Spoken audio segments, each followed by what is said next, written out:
Hello student, Kalyani IAS academy को online platform पर आपका स्वागत है। मैं हूं लखन दाइमा, आपको भारतीय राज्य व्यवस्था पढ़ा रहा हूं। फ्रेंड, पिछली क्लास में मैंने आपको राष्ट्रपति के बारे में पढ़ाया था। इसका जो बचा हुआ पार्ट है वह आज मैं आपको पूरा पढ़ाऊँगा। तो चलिए शुरू करते हैं। आज हम इसमें शुरू करने वाले हैं राष्ट्रपति की विधायी शक्तियों के बारे में। तो पिछली क्लास में मैंने आपको राष्ट्रपति की कार्यपालिका शक्ति के बारे में पढ़ाया था। आज मैं आपको पढ़ाऊँगा विधायी शक्तियाँ। और जो विधायी शक्तियाँ होती हैं इसको इंग्लिश में लेजिस्लेटिव पावर कहते हैं। तो इन शक्तियों के अंतर्गत हमारे राष्ट्रपति के पास कुछ अधिकार हैं। तो देखिए इसके अंतर्गत कौन कौन सी शक्तियाँ राष्ट्रपति के पास हैं। तो यहाँ पर अपन देखते हैं कि राष्ट्रपति हमारे संसद का अभिन्न अंग होते हैं। तो ये आपको ध्यान रखना होगा। तो संसद के अभिन्न अंग होते हैं हमारे राष्ट्रपति। इसका मतलब क्या हुआ कि संसद का गठन कैसे होगा। तो हम देखते हैं कि संसद का गठन हमारे राष्ट्रपति, लोकसभा और राज्यसभा इन तीनों से मिलकर होता है। यदि इन तीनों में से किसी एक को हटा दिया जाए तो क्या संसद का गठन होगा? नहीं होगा। तो ऐसे अपन देखते हैं कि राष्ट्रपति को मान लीजिए कि यहाँ से हटा दिया जाए तो क्या हमारी संसद का गठन होगा? नहीं होगा। क्या हमारी संसद का निर्माण होगा? तो नहीं होगा। ध्यान रहे कि अगर तीनों में से किसी एक को भी हटा दिया जाए तो संसद का निर्माण नहीं हो सकता। इसलिए हमारे राष्ट्रपति भी संसद का अभिन्न अंग होते हैं। ये आपको ध्यान रखना है। ठीक है फ्रेंड। तो एग्जाम में क्वेश्चन भी पूछा जाता है कि राष्ट्रपति संसद के अभिन्न अंग होते हैं, या यूं भी पूछा जाता है कि राष्ट्रपति जो हमारी संसद होती है तो संसद किससे किससे मिलकर बनती है। तो संसद राष्ट्रपति, लोकसभा और राज्यसभा इन तीनों से मिलकर बनती है, जो आपको ध्यान रखना है फ्रेंड। ठीक है। अब इसके बाद में आगे बढ़ते हैं। तो देखिए इसमें अगला जो हमारे राष्ट्रपति की विधायी शक्ति के अंतर्गत आता है अनुच्छेद, वह है अनुच्छेद 80। तो आर्टिकल 80। तो अनुच्छेद 80 में क्या लिखा है? तो अनुच्छेद 80 में लिखा हुआ है कि राज्यसभा में जो 12 सदस्यों को मनोनीत किया जाता है, तो इन 12 सदस्यों को मनोनीत कौन करते हैं? तो इनको हमारे राष्ट्रपति मनोनीत करते हैं। ध्यान रखना फ्रेंड। ठीक है। तो इसमें ये जो 12 सदस्य हैं, तो 12 सदस्यों को किस आधार पर इन्हें हमारे राष्ट्रपति मनोनीत करते हैं? तो इसमें आपको ध्यान रखना होगा, साहित्य, विज्ञान, कला और समाज सेवा के आधार पर इन 12 सदस्यों को मनोनीत किया जाता है। आ रहा समझ में? तो आपको ध्यान रखना होगा फ्रेंड। अब ये जो 12 सदस्य हैं, तो जिसमें हम देख रहे हैं कि पहला हो जाता है साहित्य है, इसके बाद फिर दूसरा हो जाता है विज्ञान, इसके बाद फिर कला और इसके बाद फिर समाज सेवा। ये 4 क्षेत्रों में जाना माना व्यक्ति होता है। इनको हमारे राष्ट्रपति राज्यसभा में मनोनीत करते हैं। तो इनको क्या आवश्यकता है मनोनीत करने की? क्योंकि इनके अनुभवों का लाभ लिया जा सके। जैसे हम देखते हैं कि साहित्य के क्षेत्र में, अब साहित्य के क्षेत्र में मान लीजिए कि कोई बहुत बड़े लेखक हैं। अब हो सकता है कि अगर इनको राज्यसभा में मनोनीत कर दिया जाए तो ऐसी कोई नीति बनवा दें जिससे हमारे भारत में कई युवा अच्छे स्तर के लेखक बन सके। ठीक है। इसलिए इनके अनुभवों का लाभ लेने के लिए राज्यसभा में इन सदस्यों को मनोनीत किया जाता है। ऐसे ही फिर अगर हम देखते हैं जैसे विज्ञान के आधार पर, तो विज्ञान के आधार पर हम देखें तो जैसे उदाहरण हमारे पास है एपीजे अब्दुल कलाम। इनको पहले राज्यसभा का सदस्य मनोनीत किया गया था, फिर इसके बाद में ये हमारे भारत के राष्ट्रपति बने थे। ठीक है ना। तो ऐसे ही और कोई मान लीजिए कि साइंटिस्ट बहुत बड़े, तो उनको विज्ञान के आधार पर भी यहाँ पर राज्यसभा में मनोनीत किया जा सकता है हमारे राष्ट्रपति के द्वारा, ताकि इनके जो अनुभव हैं इनके अनुभवों का लाभ लिया जा सके। इसके बाद फिर अगली आ जाती कला।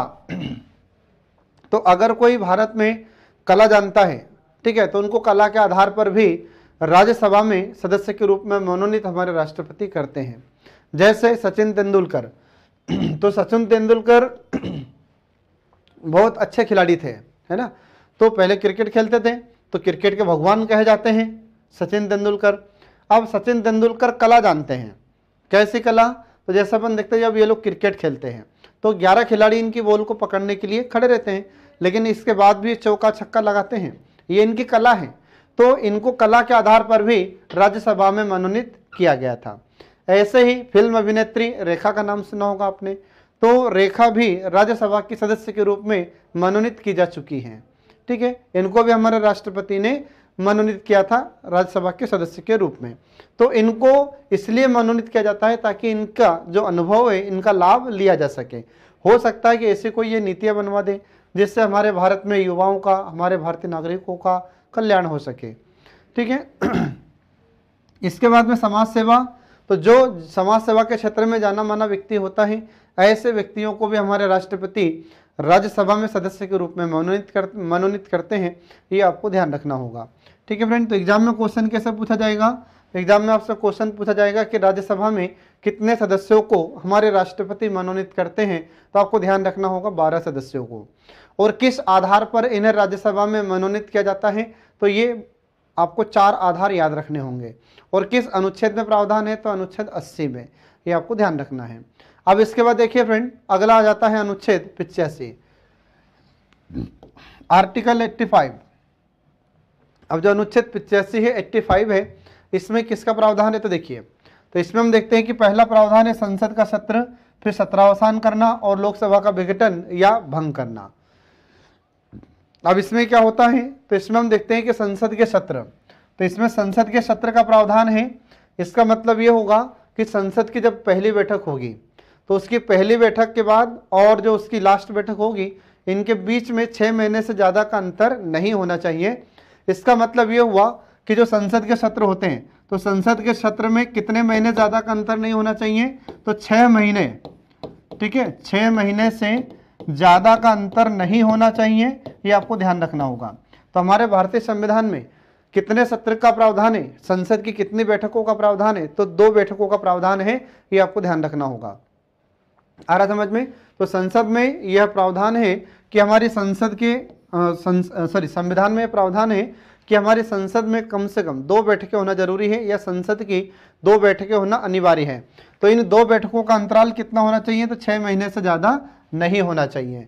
मतलब हमारे भारतीय संविधान में 2 सत्र का प्रावधान है, लेकिन 3 सत्र का आयोजन होता है, या 3 सत्र होते हैं हमारी संसद के। तो कौन कौन से, तो पहला सत्र बजट सत्र हो जाता है, दूसरा मानसून सत्र और तीसरा शीतकालीन सत्र। ऐसे 3 सत्र का आयोजन होता है हमारे भारत में, भारतीय संसद का। तो ये आपको ध्यान रखना होगा फ्रेंड। अब ये तो बताया हमने आपको संसद के सत्र के बारे में। तो एक साल में, एक वर्ष में कितने सत्र होना चाहिए, 2 सत्र होना चाहिए, और इन सत्र के बीच में 6 महीने से ज़्यादा का अंतर नहीं होना चाहिए, ये प्रावधान है इसमें संविधान में। फिर इसके बाद में सत्रावसान करना, तो सत्रावसान का मतलब क्या हो जाता है, तो हो सकता है कि किसी कारण से जो संसद के सदस्य होते हैं ये कार्यवाही न होने दे रहे हैं, या संसद में ठीक ढंग से काम नहीं होने दे रहे हैं, तो ऐसे स्थिति में संसद का जो सत्र चल रहा है उसका सत्रावसान किया जा सकता है, या उस सत्र को उस परिस्थिति में खत्म भी किया जा सकता है। ये हमारे राष्ट्रपति के पास अधिकार होता है। इसके बाद फिर अगला जाता है लोकसभा का विघटन करना या लोकसभा को भंग करना। अब हो सकता है कि किसी कारण से जो सरकार है ये अपना विश्वास मत खो दे, तो जब सदन में, लोकसभा में जो भी सरकार उस समय है, अगर वह अपना बहुमत खो देती है और अगर कोई भी दूसरा दल पूर्ण बहुमत प्राप्त नहीं कर पाता है, तो इस स्थिति में हमारे राष्ट्रपति लोकसभा को भंग कर सकते हैं। या फिर अगर प्रधानमंत्री सलाह दें, तो प्रधानमंत्री की सलाह पर भी हमारे राष्ट्रपति लोकसभा को भंग कर सकते हैं। तो ये आपको ध्यान रखना होगा। ठीक है, इसके बाद फिर अगर लोकसभा भंग हो जाती है तो फिर क्या होता है, तो ऐसी परिस्थिति में हम देखते हैं कि फिर से चुनाव होता है। ध्यान रखें, जब भी लोकसभा भंग होती है तो चुनाव फिर से होते हैं।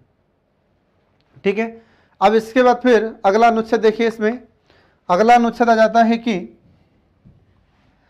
तो अगला आर्टिकल इसमें आर्टिकल 86। अब अनुच्छेद 86 इसमें क्या होता है, तो सदनों में अभिभाषण, ठीक है, दोनों सदन में अभिभाषण और उन्हें संदेश भेजने का अधिकार हमारे राष्ट्रपति के पास होता है। अब इसका मतलब क्या होगा, तो इसमें आपको याद रखना होगा कि जो दोनों सदन होते हैं, तो दोनों सदन में अभिभाषण हमारे राष्ट्रपति का हो सकता है। जैसे 2 सदन कौन कौन से, एक होता है राज्यसभा, एक होता है राज्यसभा और दूसरा होता है लोकसभा। ये 2 सदन होते हैं हमारी संसद के। तो दोनों सदनों में हम देखते हैं कि दोनों सदनों में हमारे राष्ट्रपति का अभिभाषण हो सकता है, लोकसभा में भी और राज्यसभा में भी। इसके बाद फिर जो लोकसभा और राज्यसभा दोनों सदन होते हैं, तो इन्हें भी हमारे राष्ट्रपति संदेश दे सकते हैं, संदेश भेज सकते हैं। ये अधिकार हमारे राष्ट्रपति के पास है। और ऐसा किस संविधान के अनुच्छेद में प्रावधान है, तो ऐसा संविधान के अनुच्छेद 86 में आर्टिकल 86 में इसका प्रावधान किया गया है। ये आपको ध्यान रखना होगा। अब इसके बाद फिर नेक्स्ट देखिए, इसमें अगला आर्टिकल जो बहुत इंपॉर्टेंट है, अगला आर्टिकल आता है 87। अब आर्टिकल 87 इसमें क्या लिखा है, तो अनुच्छेद 87 में लिखा है कि राष्ट्रपति का विशेष अभिभाषण। अब राष्ट्रपति के विशेष अभिभाषण से मतलब क्या हो जाता है फ्रेंड, तो आपको ध्यान रखना होगा कि जब संसद का पहला सत्र शुरू होता है, तो संसद का पहला सत्र कौन सा होता है, तो मैं आपकी जानकारी के लिए आपको बता देता हूं कि संसद के 3 सत्र होते हैं। और संसद के 3 सत्र कौन कौन से होते हैं, तो यहाँ पर देखिए इसमें पहला, तो जो वर्ष का पहला सत्र होता है वह होता है बजट सत्र। पहला कौन सा हो जाता है, बजट सत्र। दूसरा हो जाता है मानसून सत्र और तीसरा हो जाता है शीतकालीन सत्र। ऐसे 3 सत्र होते हैं हमारी संसद के, है ना, तो ये आपको ध्यान रखना होगा। अब वर्ष का जो पहला सत्र है, तो वर्ष का पहला सत्र कौन सा है, बजट सत्र। तो ये राष्ट्रपति के अभिभाषण के बाद ही शुरू होता है और इस सत्र को आहूत भी हमारे राष्ट्रपति ही करते हैं, तो ये आपको ध्यान रखना होगा। तो पहला सत्र, वर्ष का पहला सत्र राष्ट्रपति के अभिभाषण से शुरू होता है, मतलब बजट सत्र। तो आपने देखा होगा हर वर्ष होता है हमारे भारत में कि पहले राष्ट्रपति का अभिभाषण होता है और फिर बजट सत्र की शुरुआत होती है। तो इस बजट सत्र में क्या होता है, हमारे भारत सरकार के वित्त मंत्री बजट पेश करते हैं, उसके बाद फिर उस पर चर्चा होती है। फिर इसके बाद में दूसरा क्या हो जाता है, दूसरा है मानसून सत्र। तो ये मानसून सत्र का आयोजन कब होता है, तो ये जून जुलाई में होता है, ठीक है। इसके बाद फिर आता है शीतकालीन सत्र, और शीतकालीन सत्र कब होता है, तो ये लगभग दिसंबर में होता है, तो ये आपको ध्यान रखना होगा। अब इस प्रकार से हम देखते हैं कि 3 सत्र का आयोजन होता है, हमारी संसद के 3 सत्र होते हैं।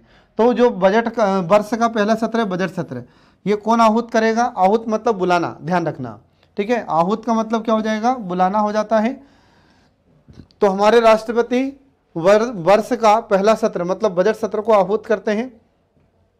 इसके बाद फिर जब कोई भी जब भी नया चुनाव होता है, जब भी आम चुनाव होता है, आम चुनाव का मतलब लोकसभा का जब चुनाव होता है, इसमें आम जनता वोट डालती है, इसलिए इसको आम चुनाव कहते हैं। तो प्रत्येक 5 वर्ष में लोकसभा का चुनाव होता है, और जब ये चुनाव होता है, आम चुनाव होता है, तो उसके बाद में जिस पार्टी की भी नई सरकार बनती है, तो उस समय भी हमारे राष्ट्रपति का एक विशेष अभिभाषण होता है। याद रहे कि जब भी 5 वर्ष होगा, जैसे 5 वर्ष के बाद चुनाव हुआ लोकसभा का, और जिस पार्टी को बहुमत प्राप्त हुआ है और जब उसकी सरकार बनेगी, तो उससे पहले हमारे राष्ट्रपति का एक अभिभाषण जरूर होता है, जिसको हम अभिभाषण कहते हैं। तो ये आपको ध्यान रखना होगा फ्रेंड, ठीक है। तो याद रहे कि राष्ट्रपति के विशेष अभिभाषण कब होते हैं, तो एक तो प्रत्येक वर्ष का पहला सत्र मतलब बजट सत्र शुरू होने से पहले, और दूसरा कि जब कोई भी नई सरकार चुनकर आती है, तब उस स्थिति में राष्ट्रपति का विशेष अभिभाषण होता है। ये आपको ध्यान रखना होगा, ठीक है।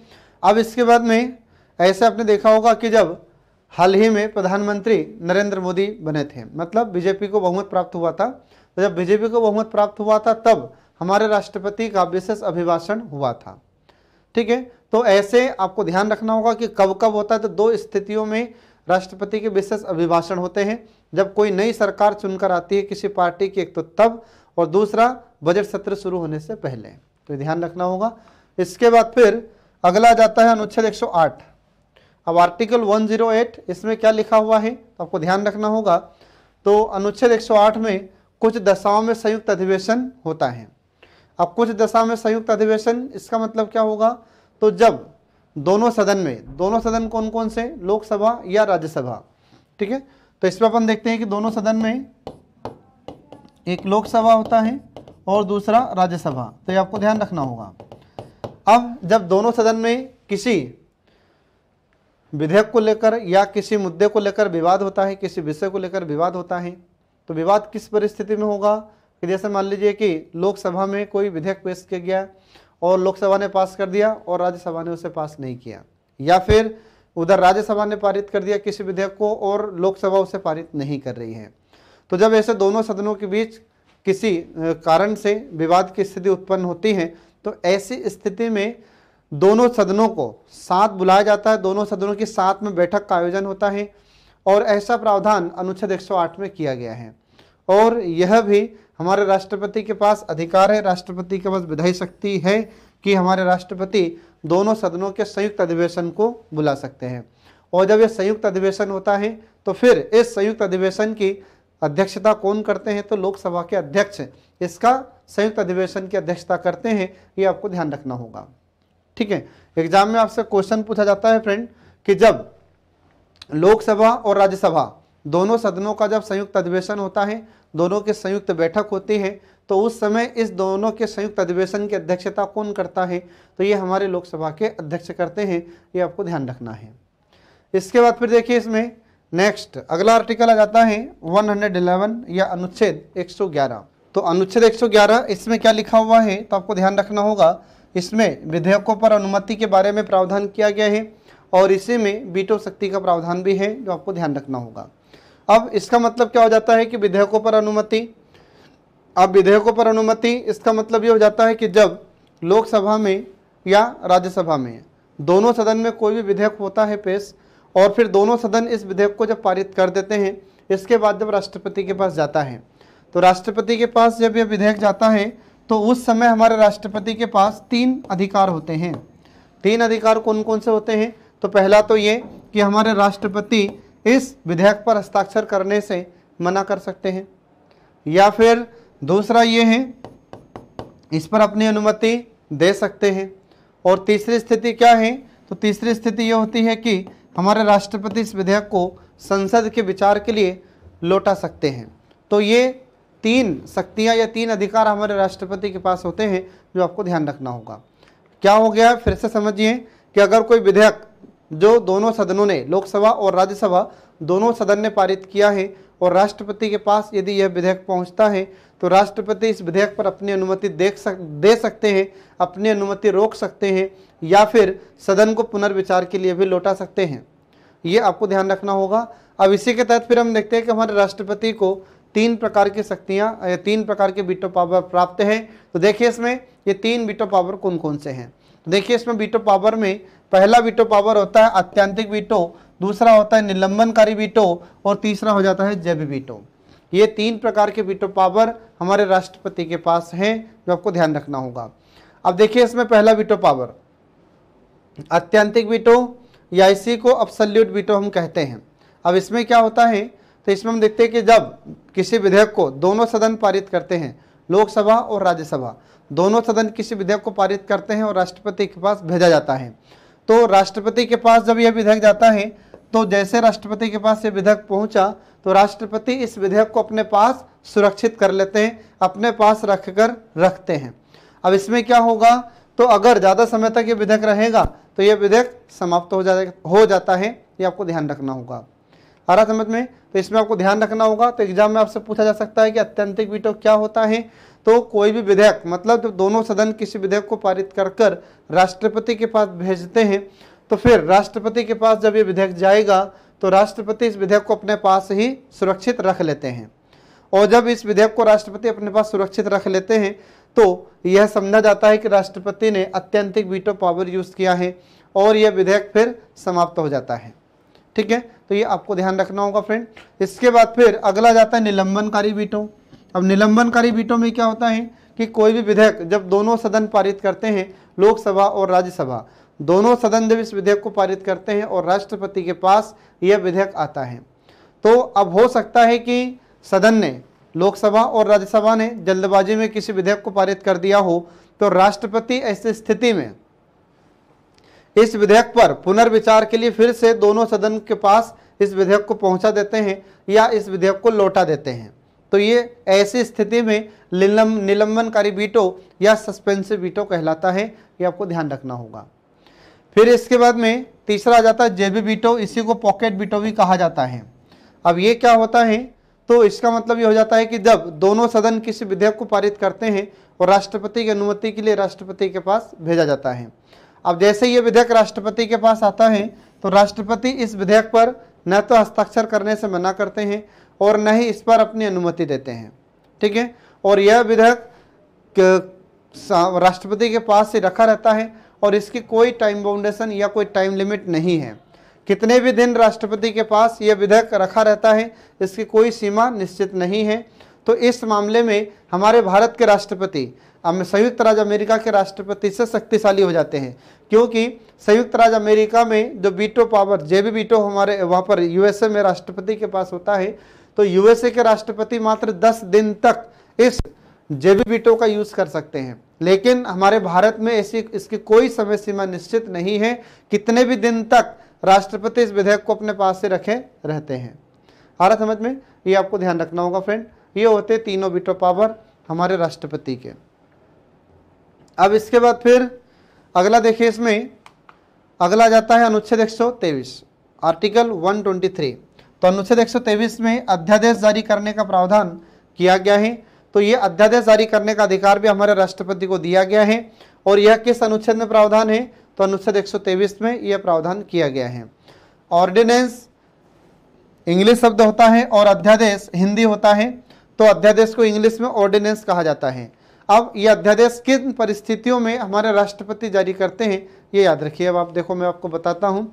तो अनुच्छेद 123 में राष्ट्रपति को अध्यादेश जारी करने की शक्ति यह दी गई है और यह हमारे राष्ट्रपति की विधायी शक्ति है। यह किन परिस्थितियों में जारी होता है? तो जब मान लीजिए कि संसद का सत्र नहीं चल रहा है और उसी समय हमें कानून बनाने की आवश्यकता है। ठीक है, तो संसद का सत्र चल नहीं रहा है लेकिन कानून उसी समय बनाना है। तो ऐसी परिस्थिति में क्या होता है कि हमारे राष्ट्रपति के द्वारा एक आदेश जारी किया जाता है और राष्ट्रपति के द्वारा दिए गए आदेश में वही शक्ति होती है जो संसद द्वारा बनाए गए कानून में होती है। ठीक है, तो इसे हम अध्यादेश कहते हैं। लेकिन इसकी कमी यह है कि यह 6 सप्ताह तक रहता है या 6 सप्ताह तक प्रभावी रहता है। और इसी दौरान यदि हम देखें कि संसद की बैठक हो जाती है, तो संसद की बैठक में अगर इसको दोनों सदन पारित कर देते हैं, लोकसभा और राज्यसभा दोनों सदन इसे पारित कर देते हैं, तो यह अध्यादेश कानून बन जाता है। हालांकि जो अध्यादेश कानून का ही रूप होता है, लेकिन क्या होता है कि इस लिमिट होती है, 6 सप्ताह तक प्रभावी रहता है। और अगर 6 सप्ताह के अंदर हमारी लोकसभा ने इसे दोनों सदन ने, लोकसभा और राज्यसभा दोनों सदन ने इसे पारित नहीं किया, तो यह खत्म हो जाता है। आ रहा समझ में? समाप्त हो जाता है। ये आपको ध्यान रखना होगा फ्रेंड। इसके बाद फिर अगला देखिए इसमें, तो अगला इसमें आ जाता है कि लोकसभा में 2 आंग्ल भारतीय समुदाय के व्यक्तियों को मनोनीत करना, परंतु अब नहीं। अब इसका मतलब क्या हो जाता है कि हमारे राष्ट्रपति लोकसभा में 2 आंग्ल भारतीयों को, अब ये आंग्ल भारतीय का मतलब क्या हो जाता है? तो इसका मतलब हो जाता है कि इसमें आंग्ल भारतीय में, एंग्लो इंडियन में उन लोगों को शामिल किया गया है जो अंग्रेजों के परिवार के सदस्य हैं, अंग्रेजों के परिवार के लोग हैं। इसका मतलब क्या हुआ? इसका मतलब यह हो जाता है कि जब हमारे भारत में अंग्रेज लोग आए थे और भारतीय लड़कियों से शादी की थी, अब उनके जो बच्चे हैं उनको कहा जाता है एंग्लो इंडियन या आंग्ल भारतीय उन्हें कहा जाता है। तो ये आंग्ल भारतीयों का भी प्रतिनिधित्व हो लोकसभा में, इसके लिए हमारे भारतीय संविधान में प्रावधान किया गया था कि लोकसभा में 2 सदस्यों को हमारे राष्ट्रपति मनोनीत कर सकते हैं। लेकिन अब यह प्रावधान समाप्त कर दिया गया है। तो एक संशोधन हुआ इसके लिए जो आपको ध्यान रखना होगा। तो वह संशोधन नंबर क्या है? अनुच्छेद 104 संविधान का जो संशोधन है उसका नंबर 104। तो 104वां संविधान संशोधन अधिनियम 2019, इसमें प्रावधान किया गया है कि अब लोकसभा में 2 एंग्लो इंडियन को राष्ट्रपति मनोनीत नहीं करेंगे और राज्यों में जो विधानसभाओं में 1 एंग्लो इंडियन को मनोनीत किया जाता है राज्यपाल के द्वारा, यह प्रावधान भी समाप्त हो गया है। ठीक है, तो ये आपको ध्यान रखना होगा फ्रेंड। इसके बाद फिर अगला देखिए, इसमें अगला आ जाता है कि राष्ट्रपति संसद में लंबित किसी भी विधेयक या अन्यथा किसी संबंध में संसद को संदेश भेज सकते हैं। तो इसमें आपको ध्यान रखना होगा कि हमारे राष्ट्रपति संसद में अगर कोई भी विधेयक लंबित है या फिर उससे संबंधित किसी भी सदन में, मतलब लोकसभा या राज्यसभा, दोनों सदन में हमारे राष्ट्रपति संदेश भेज सकते हैं। ये हमारे राष्ट्रपति के पास अधिकार होता है। इसके बाद फिर अगला देखिए, इसमें अगला जाता है कि यदि लोकसभा के अध्यक्ष व उपाध्यक्ष दोनों के पद रिक्त हो, दोनों के पद खाली हो, तो ऐसी स्थिति में हमारे राष्ट्रपति लोकसभा के किसी भी सदस्य को सदन की अध्यक्षता करने के लिए अनुमति दे देते हैं। तो आपने देखा होगा कई बार कि जब लोकसभा की कार्रवाई होती है तो उस समय कभी कभी अध्यक्ष भी नहीं रहते हैं, कभी कभी उपाध्यक्ष भी नहीं रहते हैं, तो फिर उनके स्थान पर हमारे राष्ट्रपति जिस सदस्य को मनोनीत करते हैं वही व्यक्ति फिर लोकसभा में अध्यक्षता करते हैं। तो ये आपको ध्यान रखना होगा फ्रेंड। ठीक ऐसे ही राज्यसभा में होता है। तो राज्यसभा में हम देखते हैं कि राज्यसभा के सभापति होते हैं। तो राज्यसभा में सभापति मतलब जो उपराष्ट्रपति होते हैं वही राज्यसभा में सभापति के रूप में काम करते हैं। ठीक है, अब जब मान लीजिए किसी कारण से राज्यसभा में सभापति उपस्थित नहीं है तो उनके स्थान पर कौन काम करेंगे, तो उनके स्थान पर उपसभापति काम करेंगे। और उपसभापति भी नहीं है तो उनके स्थान पर फिर कौन काम करेगा, तो ऐसी स्थिति में राज्यसभा के किसी भी सदस्य को हमारे राष्ट्रपति मनोनीत करेंगे और फिर वह सदस्य जिसे हमारे राष्ट्रपति ने मनोनीत किया है ये राज्यसभा की अध्यक्षता करते हैं या राज्यसभा की अध्यक्षता इन्हें सौंपी जाती है। तो ये भी आपने देखा होगा कि जब राज्यसभा की कार्रवाई होती है तो आपने देखा कि मान लीजिए कभी सभापति नहीं है और इसके बाद उपसभापति भी नहीं है तो फिर कोई अन्य राज्यसभा का सदस्य ही इसमें अध्यक्षता करता है। ये प्रावधान अपने भारतीय संविधान में है। ठीक है, ये आपको ध्यान रखना होगा फ्रेंड। ये सभी शक्तियां हमारे राष्ट्रपति की विधायी शक्तियां हैं जो आपको ध्यान रखना होगा। अब इसके बाद फिर अगला जाता है कि राष्ट्रपति चुनाव आयोग से परामर्श कर संसद के सदस्यों की निर्भरता के बारे में भी निर्णय करते हैं। तो इसमें क्या होता है कि संसद के कुछ ऐसे सदस्य जो अयोग्य हैं या फिर कुछ ऐसे सदस्य हैं जो ठीक से संसद की कार्यवाही नहीं होने दे रहे हैं, तो ऐसी स्थिति में भी जो संसद के सदस्य हैं इनको अयोग्य घोषित करने के लिए हमारे राष्ट्रपति किससे सलाह लेते हैं, तो हमारे राष्ट्रपति चुनाव आयोग से सलाह लेते हैं और इसके बाद फिर निर्णय लेते हैं। और इसके बाद में जो संसद के सदस्य हैं इनको अयोग्य घोषित हमारे राष्ट्रपति करते हैं। लेकिन किसकी सलाह से, तो आपको ध्यान रखना होगा ये चुनाव आयोग की सलाह से हमारे राष्ट्रपति करते हैं। इसके बाद फिर अगली इनकी विधायी शक्ति देखिए। अगली विधायी शक्ति है कि संसद में जो विधेयक प्रस्तुत किए जाते हैं तो कुछ विधेयकों को छोड़कर, ठीक है, तो जो भी कुछ विधेयक होते हैं उनको छोड़कर अपन देखते हैं तो संसद में जब कोई भी विधेयक प्रस्तुत किया जाता है तो कुछ ऐसे विधेयक होते हैं जिन पर राष्ट्रपति की अनुमति लेना होता है और कुछ ऐसे विधेयक होते हैं जिन पर राष्ट्रपति की अनुमति नहीं ली जाती है। ठीक है, तो जिन विधेयकों पर राष्ट्रपति की अनुमति ली जाती है ऐसे विधेयकों को हमारे राष्ट्रपति कभी भी हस्ताक्षर करने से मना नहीं करते हैं। ठीक है, तो इसमें हम देखते हैं कि जैसे ऐसा कोई विधेयक जिसमें किसका प्रावधान हो, जिसमें संचित निधि से खर्च संबंधी प्रावधान हो या संचित निधि के खर्च से संबंधित कोई विधेयक हो, तो ऐसे विधेयक संसद में प्रस्तुत करने से पहले हमारे राष्ट्रपति की अनुमति ले ली जाती है। इसके बाद में ऐसे ही किसी राज्य के नाम में परिवर्तन करना हो, राज्य के सीमा में परिवर्तन करना हो, राज्य का स्थापना या राज्य का निर्माण करना हो, ऐसे अगर कोई विधेयक है तो इस पर हमारे राष्ट्रपति की पूर्व अनुमति ले ली जाती है। मतलब राष्ट्रपति से पहले अनुमति लेते हैं, इसके बाद उन्हें संसद में प्रस्तुत करते हैं। इसलिए हमारे राष्ट्रपति इन विधेयकों पर हस्ताक्षर करने से मना नहीं करते। ठीक है, तो ये आपको ध्यान रखना होगा फ्रेंड। अब इसके बाद देखिए अगला आ जाता है इसमें कि जो हमारे राष्ट्रपति होते हैं तो राष्ट्रपति के पास अगला अधिकार यह होता है कि यदि संसद विधेयक को संशोधन या बिना किसी संशोधन के फिर से उसे पारित कर देती है तो राष्ट्रपति भी अपनी सहमति देने के लिए बाध्य होते हैं।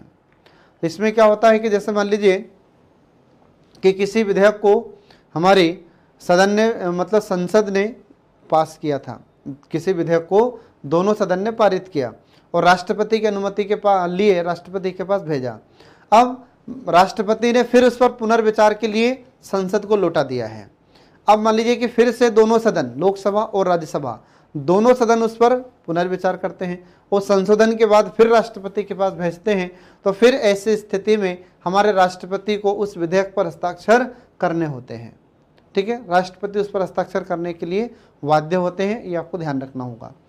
इसके बाद फिर अगला देखिए, ऐसे ही जो राज्य की विधायिका होती है तो राज्य की विधायिका के द्वारा भी कोई विधेयक जब पारित किया जाता है और राज्यपाल जब राष्ट्रपति के विचार के लिए सुरक्षित रखते हैं तब हमारे राष्ट्रपति के पास भी कुछ अधिकार होते हैं। तो इस समय भी कुछ राष्ट्रपति को अधिकार दिए गए हैं। तो देखिए इसमें पहला अधिकार क्या होता है कि उस विधेयक को राष्ट्रपति अपनी स्वीकृति दे सकते हैं, या फिर दूसरी कंडीशन क्या होगी कि इस विधेयक पर राष्ट्रपति अपनी स्वीकृति सुरक्षित रखते हैं या अपनी स्वीकृति रोक सकते हैं, अनुमति रोक लेते हैं। फिर इसके बाद में तीसरा क्या हो जाता है कि राज्यपाल को हमारे राष्ट्रपति यह निर्देश देते हैं कि विधेयक को, मतलब धन विधेयक को छोड़कर, यदि धन विधेयक नहीं है तो हमारे राष्ट्रपति राज्यपाल को निर्देश देते हैं कि राज्य की विधायिका को पुनर्विचार के लिए यह विधेयक लौटा दिया जाए। आ रहा समझ में? तो अगर धन विधेयक नहीं है तो हमारे राष्ट्रपति राज्यपाल को कहते हैं कि यह विधेयक विधानसभा में फिर से पुनर्विचार के लिए लौटा दिया जाए। और यदि राज्य की विधायिका इस विधेयक को संशोधन के बाद फिर पारित कर देती है और राष्ट्रपति की सहमति के लिए फिर से इसे भेजा जाता है, तो राष्ट्रपति फिर भी इस पर अपनी अनुमति देने के लिए बाध्य नहीं है, फिर भी राष्ट्रपति इस पर अपनी स्वीकृति देने के लिए बाध्य नहीं है, ये आपको ध्यान रखना होगा। जबकि जो संसद के द्वारा अगर कोई विधेयक पारित हुआ है, मतलब लोकसभा और राज्यसभा दोनों सदन ने कोई विधेयक पारित किया, राष्ट्रपति के पास गया, राष्ट्रपति ने पुनर्विचार के लिए लौटा दिया दोनों सदनों के पास, दोनों सदन ने पुनर्विचार किया, संशोधन के बाद फिर राष्ट्रपति के पास भेजा है, तो फिर राष्ट्रपति को उस पर हस्ताक्षर करने होंगे। ठीक है फ्रेंड, लेकिन ऐसा जो राज्यों की विधायिका है, तो राज्यों की विधायिका के संबंध में ऐसा प्रावधान नहीं है। ठीक है, तो राष्ट्रपति ने एक बार पुनर्विचार के लिए लौटा दिया, फिर इसके बाद में दूसरी बार राज्यों की विधायिका ने, राज्यों की विधानसभा ने उसे फिर से पारित कर दिया, राष्ट्रपति की अनुमति के लिए फिर से उस विधेयक को भेजा, तो राष्ट्रपति फिर भी इसे वापस लौटा सकते हैं, क्योंकि राष्ट्रपति इस पर हस्ताक्षर करने के लिए बाध्य नहीं है। ये दोनों पॉइंट आपको ध्यान रखना होगा फ्रेंड, केंद्र के संबंध में भी और राज्य के संबंध में भी। ठीक है, अब इसके बाद फिर अगला आ जाता है कि हमारे राष्ट्रपति नियंत्रक एवं महालेखा परीक्षक, संघ लोक सेवा आयोग, वित्त आयोग और इसके बाद में जो अन्य संगठन होते हैं या अन्य आयोग होते हैं, इनकी रिपोर्ट को संसद के समक्ष पेश करते हैं। ये आपको ध्यान रखना होगा। आ रहा समझ में? तो जब नियंत्रक एवं महालेखा परीक्षक हमारे राष्ट्रपति को रिपोर्ट देते हैं, इसके बाद में यूपीएससी मतलब संघ लोक सेवा आयोग, ये हमारे राष्ट्रपति को रिपोर्ट देते हैं। इसके बाद फिर ऐसे ही जो वित्त आयोग होता है, ये अपनी रिपोर्ट राष्ट्रपति को देते हैं और फिर राष्ट्रपति इन रिपोर्ट को संसद के समक्ष रखवाते हैं। ये आपको ध्यान रखना होगा। इसके बाद फिर ऐसे ही आगे हम देखें तो हमारे राष्ट्रपति अंडमान एवं निकोबार द्वीप समूह, इसके बाद लक्षद्वीप, दादर नागर हवेली, दमन एवं दीव में शांति और विकास तथा सुशासन के लिए भी विशेष नियम बना सकते हैं। तो ये हमारे राष्ट्रपति को अधिकार दिया गया है, तो ये आपको ध्यान रखना होगा फ्रेंड। तो ये जो केंद्र शासित प्रदेश हैं, इन केंद्र शासित प्रदेशों के विकास के लिए, इन केंद्र शासित प्रदेशों में शांति व्यवस्था बनाए रखने के लिए, इन केंद्र शासित प्रदेशों में हमारे राष्ट्रपति सुशासन व्यवस्था को सुचारू रूप से रखने के लिए या इनको सुचारू रूप से संचालित करने के लिए विशेष नियम बना सकते हैं। ये हमारे राष्ट्रपति के पास शक्ति है। इसके बाद फिर अगला आ जाता है कि पांडिचेरी या पुदुचेरी के लिए भी हमारे राष्ट्रपति नियम बना सकते हैं, परंतु केवल तब जब वहाँ की विधानसभा निलंबित हो गई हो या विघटित अवस्था में हो। तो ऐसी स्थिति में हमारे राष्ट्रपति पांडिचेरी के लिए या पुदुचेरी के लिए भी नियम बना सकते हैं। तो ये आपको ध्यान रखना होगा फ्रेंड। इसके बाद फिर आगे देखिए, अगली शक्ति आ जाती है राष्ट्रपति की वित्तीय शक्तियाँ, मतलब फाइनेंशियल पावर। अब इस फाइनेंशियल पावर के अंतर्गत हमारे राष्ट्रपति के पास कौन कौन सी शक्तियाँ होती है, तो देखिए इसमें तो इन वित्तीय शक्तियों के अंतर्गत हमारे राष्ट्रपति के पास पहली शक्ति होती है धन विधेयक संबंधी। अब धन विधेयक संबंधी इसका मतलब क्या हो जाता है, तो धन विधेयक का मतलब हो जाता है कि जब हमारी संचित निधि से या फिर अनुदान की मांग की जाती है तो ऐसे विधेयक को धन विधेयक कहा जाता है। और इसमें हम देखते हैं कि जैसे कर वसूली करना होता है तो उसके लिए अगर कोई विधेयक प्रस्तुत होता है तो उसे हम धन विधेयक कहते हैं। ये आपको ध्यान रखना होगा। अब जो धन विधेयक होता है तो जब राष्ट्रपति की अनुमति इसमें पहले ले ली जाती, ध्यान रखना, जब इसको सदन में प्रस्तुत करना है तो राष्ट्रपति की पहले ही इस पर अनुमति ले ली जाती है, इसके बाद ही इसे सदन में प्रस्तुत किया जाता है, संसद में प्रस्तुत किया जाता है। ठीक है फ्रेंड, इसीलिए फिर आपने देखा होगा कि जब ये धन विधेयक राष्ट्रपति के पास जाता है तो राष्ट्रपति इस पर कभी भी हस्ताक्षर करने से मना नहीं करते हैं। और कोई भी विधेयक धन विधेयक है या नहीं, इसके बारे में जानकारी कौन देते हैं, इसके लिए प्रमाणित कौन करते हैं। आपको ध्यान रखना होगा कि कोई भी विधेयक धन विधेयक है या नहीं, इसको प्रमाणित करने का अधिकार हमारे लोकसभा के अध्यक्ष के पास होता है। मतलब लोकसभा अध्यक्ष जो होता है उसके पास ये अधिकार है कि वह उस विधेयक को धन विधेयक के रूप में प्रमाणित करें। तो ये आपको ध्यान रखना होगा फ्रेंड। इसके बाद फिर जो धन विधेयक होता है तो धन विधेयक का प्रावधान भारतीय संविधान के अनुच्छेद 110 में किया गया है। अब इसके बाद फिर अगला जाता है अनुच्छेद 112। और जो अनुच्छेद 112 है इसमें क्या प्रावधान किया गया है, तो इसमें अनुच्छेद 112 में वार्षिक वित्तीय विवरण का प्रावधान है, मतलब जो हमारा बजट है सरल भाषा में, तो जो केंद्रीय बजट होता है उसका प्रावधान अनुच्छेद 112 में किया गया है, ये आपको ध्यान रखना होगा। ठीक है फ्रेंड, तो ये जितने भी वित्त विधेयक होते हैं, धन विधेयक होते हैं, इन पर हमारे राष्ट्रपति कभी भी हस्ताक्षर करने से मना नहीं करते हैं, क्योंकि इन पर हमारे राष्ट्रपति की पहले ही अनुमति ले ली जाती है संसद में पेश करने से पहले। इसलिए राष्ट्रपति कभी भी वित्त विधेयक पर और धन विधेयकों पर हस्ताक्षर करने से मना नहीं करते हैं, ये आपको ध्यान रखना होगा। इसके बाद में फिर ऐसे ही जो वार्षिक वित्तीय विवरण होता है, मतलब बजट होता है, तो ये भी हमारे राष्ट्रपति संसद में पेश करवाते हैं या संसद में इसे रखवाते हैं। तो हमारे राष्ट्रपति की ओर से ही संसद में वित्त मंत्री के माध्यम से बजट पेश किया जाता है, तो आपको ध्यान रखना होगा। ठीक है, इसके बाद फिर अगला आ जाता है कि अनुदान की कोई भी मांग उनकी सिफारिश के बिना नहीं की जा सकती है। कोई भी अगर अनुदान की मांग की जाएगी तो इस पर भी हमारे राष्ट्रपति से पहले अनुमति ले ली जाती है, इसके बाद ही सदन में इस अनुदान की मांग संबंधी विधेयक प्रस्तुत किया जाता है। फिर इसके बाद में अगला आ जाता है कि हमारे राष्ट्रपति आकस्मिक निधि से किसी व्यय मतलब किसी खर्चे के लिए अग्रिम भुगतान की व्यवस्था भी कर सकते हैं। तो हो सकता है कि मान लो इमरजेंसी के टाइम पर हमें फंड की आवश्यकता हो, इमरजेंसी के टाइम पर हमें फाइनेंस की या वित्त की आवश्यकता होती है, तो ऐसी स्थिति में हमारे राष्ट्रपति अग्रिम भुगतान की व्यवस्था भी कर सकते हैं। तो ये भी हमारे राष्ट्रपति की वित्तीय शक्ति होती है, क्योंकि जब भी कोई वित्त विधेयक या फिर धन विधेयक अगर प्रस्तुत करना है तो इस पर हमारे राष्ट्रपति की अनुमति लेना बहुत ही जरूरी होता है। इसके बाद फिर अगला देखिए, तो अगला जाता है कि हमारे राष्ट्रपति राज्य व केंद्र के मध्य राजस्व बंटवारे के लिए प्रत्येक 5 वर्ष में एक वित्त आयोग का गठन करते हैं, मतलब वित्त आयोग के अध्यक्ष और उसके सदस्यों की नियुक्ति हमारे राष्ट्रपति करते हैं, ये आपको ध्यान रखना होगा। और इस वित्त आयोग का प्रावधान भारतीय संविधान का अनुच्छेद 280 में किया गया है, ये आपको ध्यान रखना होगा। एग्जाम में कई बार क्वेश्चन पूछा जाता है कि वित्त आयोग का प्रावधान भारतीय संविधान में कहाँ पर है, तो अनुच्छेद 280 में, ये आपको ध्यान रखना है फ्रेंड। ठीक है, अब इसके बाद देखिए, तो इसके बाद का जो नेक्स्ट टॉपिक है जिसमें हम आपको बताएंगे आपातकालीन शक्तियाँ, और इसके बाद न्यायिक शक्तियाँ और कूटनीतिक शक्तियाँ, ये सब मैं आपको नेक्स्ट क्लास में पढ़ाऊंगा फ्रेंड।